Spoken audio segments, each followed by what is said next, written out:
పెట్టాం, లైట్లు పెట్టాం. అవి ఆ బ్రీచ్ని ఏ విధంగా క్లోజ్ చేయాలనో రోడ్డు అవన్నీ యాక్సెస్ పెట్టి అవన్నీ చేయడం కోసం ప్రయత్నం చేస్తున్నాం. అది కూడా ఒక క్లారిటీ వస్తుంది. ఒక పక్క బుడమేరుని బ్రీచ్ క్లోజ్ చేయడం, పైన నుంచి వచ్చే వాటరు ఇంకొన్ని ప్రాంతాలకు స్ప్రెడ్ అయింది. ఇప్పుడు ఈ నీళ్లు బ్యాక్ కొట్టే కొందుకు ఇబ్రహీంపట్నంకి వెళ్ళాయి.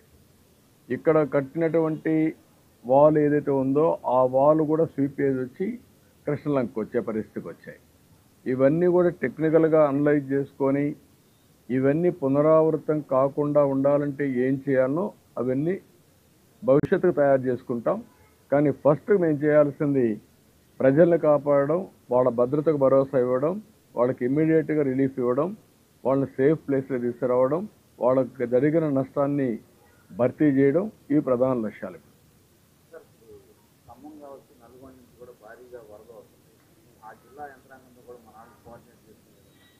అంటే మనకి ఎక్కడికక్కడ నీళ్లు ఎంత వస్తున్నాయో వచ్చేస్తున్నాయి. వాళ్ళు అక్కడ నీళ్లు నిలిపే పరిస్థితులు లేరు.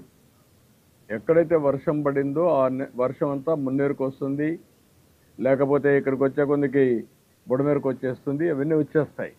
వచ్చినప్పుడు దాన్ని మనం కూడా శ్రీశైలం, నాగార్జునసాగర్, పులిచింతల ఏమాత్రమైనా హోల్డ్ చేయగలిగితే అవి కూడా ఆలోచిస్తున్నాం. నేను మధ్యాహ్నం కూడా మీకు చెప్పాను, పులిచింతల నుంచి 6 గంటలు ఇక్కడ రావడానికి పడుతుంది. పులిచింతల్లో కొంత వాటర్ కట్ చేసాం. అక్కడ ఇంపౌండ్ చేయగలిగినంత వరకు అక్కడ ఇంపౌండ్ చేస్తున్నాం. కానీ అక్కడ కూడా ఇంపౌండ్ చేయలేనప్పుడు ఆ వాటర్ కంపల్సరీ రావాల్సి వస్తుంది. అదే మరి ఇంటర్మీడియట్ వచ్చేటివన్నీ కూడా మున్నేరు, బుడమేరు ఇవన్నీ కూడా వచ్చే పరిస్థితి వస్తున్నాయి. ఇవన్నీ రాత్రికి మాకు క్లారిటీ వస్తుంది. తగ్గుతుందా, ఇంకా పెరుగుతుందా, అవర్లీ చూస్తున్నాం. అవర్లీ మీరు చూస్తే 8 o'clock 9,40,000 క్యూసెక్స్ ఉంది. అదే మరిగా ఈరోజు 8 గంటలకు అది ఉంటే 9 గంటలకు 9,72,000 పెరిగింది. అంటే దగ్గర దగ్గర 32,000 క్యూసెక్స్ ఆఫ్ వాటర్ పెరిగింది. సో ఇవన్నీ ఉన్నాయి, అన్నీ మానిటర్ చేస్తున్నాం. క్లోజ్గా మానిటర్ చేసి ఎన్ని విధాల ప్రయత్నం చేయాలో అన్ని విధాల ప్రయత్నం చేసి water regulation, flood management, rescue, relief and rehabilitation మొత్తం కూడా ప్లాన్ చేస్తారు.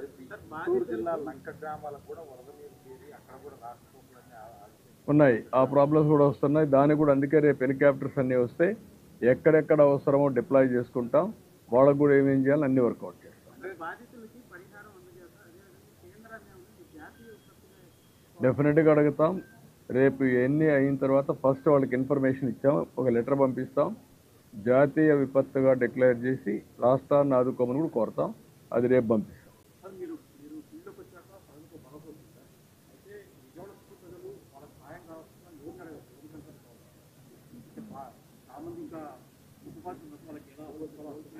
అంటే మీ కాల్ సెంటరు నేను 2 నెంబర్లు పెట్టాము కాల్ సెంటర్.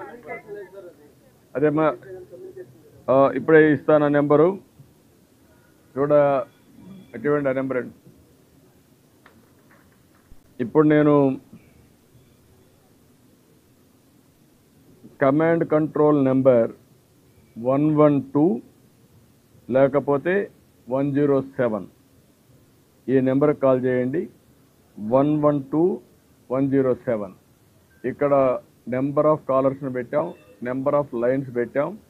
ఇక్కడ ముందు ఇచ్చిన నెంబరు ఓన్లీ 1 నెంబర్ ఉంది, ఇది కలెక్టరేటివ్. ఇది కంట్రోల్ రూమ్ పెట్టి అక్కడ ఎవరు చేసినా అవన్నీ కన్సాలిడేట్ అవుతాయి. నేను కూడా అందరికి IVRS ఇస్తాను. నా పేరుతో ఇది అవుతాను ఒక IVRS తీసి నేను కూడా పంపిస్తున్నా. వాళ్ళు ఇచ్చిన ఫీడ్బ్యాక్ తీసుకుంటా, రెగ్యులర్గా వాళ్ళతో టచ్లో ఉంటా, మీ ద్వారా కూడా తెలియజేస్తా. ఎప్పటికప్పుడు వాళ్ళ ఫీడ్బ్యాక్ కూడా తెలుసుకొని అవసరమైతే మళ్ళీ నాకు కృష్ణలంక ఆ ప్రాంతం కూడా తెప్పించుకుంటాను, ఇబ్రహీంపట్నం తెప్పించుకుంటాను. కాంప్రహెన్సివ్గా ఒక హ్యూమన్లీ ఏమేం పాసిబిలిటీ ఉంటే అన్నీ చేస్తాం. నో క్వశ్చన్ ఆఫ్ కాంప్రమైజ్, ఎక్కడా రాజీ పడే పరిస్థితి లేదు. ఈ అవసరమైతే 3-4 రోజులు మేలుకుంటాం, రాత్రి మగుళ్ళు పనిచేస్తాం. ప్రతి ఒక్కరికి న్యాయం జరిగిన తర్వాత ఇక్కడి నుంచి బయలుదేరాం. ఇప్పుడే వెళ్తాను. ఇది మీతో అయినాక మళ్ళా ఆఫీసర్లందరినీ, మా సెక్రటరియట్లో ఉండే సీనియర్ ఆఫీసర్స్ అందరినీ రమ్మన్నా.